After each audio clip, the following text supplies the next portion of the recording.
আজকে আপনারা একটি সংবাদ দেখেছেন আমার ব্যাপারে কোনো একজন রিড করেছেন, এটা খুব ভালো সংবাদ।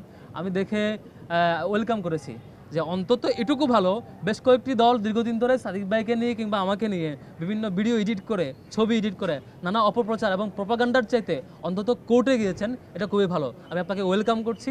আপনি যিনি কোর্টে রিড করেছেন আমার প্রার্থিতা চ্যালেঞ্জ করে প্রার্থিতা বাতিলের জন্য, আপনাকে ওয়েলকাম। এবং স্বভাবতই ছাত্র শিবিরের জায়গা থেকে এবং আমাদের জায়গা থেকে কোর্টের রায়ের প্রতি এবং আইন এবং আদালতের প্রতি আমাদের রেসপেক্ট অলওয়েজ ছিল, সামনেও থাকবে।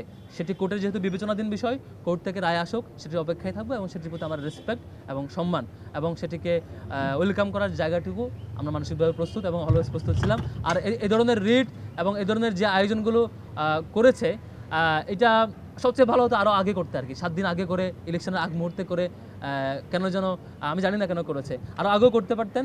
এবং আইনি প্রক্রিয়া যাওয়াটা আমরা ইতিবাচকভাবে দেখছি এবং তাকে আমাদের দিকে ধন্যবাদ জানাচ্ছি।